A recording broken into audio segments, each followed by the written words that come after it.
Hey guys, here's the next short installment of the New Deal. So in this segment, I'm going to talk about factory workers and business owners. So we know that they are both linked together. During the Great Depression, we know that people's spending power had dropped considerably, and businesses had to lower wages to stay open.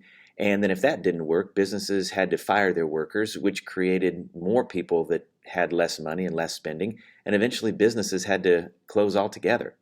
So the government knew that businesses needed to stay open or reopen, and the wages needed to go up a little bit. So the government created the National Industrial Recovery Act. Now, on the business side, here's how this helped businesses. First off, this program was not mandatory. Businesses could choose to get involved in it. But many of them decided to because it was kind of a patriotic thing to do, and the government encouraged it. Well, the way it worked was this. The NIRA had businesses set prices for their products. See, one of the problems during the early part of the Great Depression was that businesses kept lowering prices because they needed the buyers. So when you're competing against another business, how do you get people to walk into your store?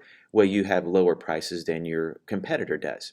Well, when businesses go back and forth and continue to lower prices, there's a point where then they don't make profit and then they can't pay their workers what they used to or can't pay their workers at all, and unemployment goes up. So the NIRA had businesses set prices. So for example, all of the auto dealers in your town or in your county would agree that this is the price for this make and model of the car that you were all selling. The dealers wouldn't try to undercut each other. They would basically tell people who wanted cars, this is the price no matter where you go. So businesses wouldn't undersell each other and cause unemployment or low wages. The NIRA also had businesses set minimum wages for their workers. Now, this was not a minimum wage that would go all over the country for every worker. These were minimum wages for industries. So there would be like a coal miner minimum wage. So it didn't matter where you were, that was the minimum wage for coal miners, or an auto dealer or auto manufacturer minimum wage. These wages and the prices set were fair in that it was enough for the workers to have money, enough for the owners to make money, and the prices that were set were not too high to where people would not buy. The next thing are two things that help the workers. Now, the NIRA had something called Section 7A, and this was about workers in unions.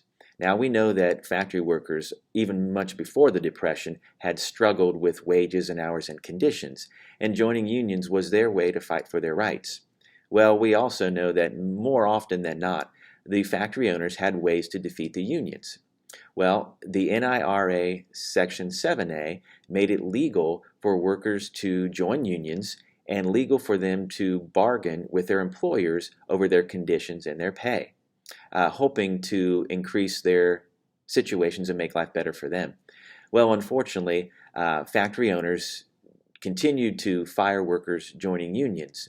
So the NIRA Section 7A was not as effective as it could be, but it got a boost a couple years later.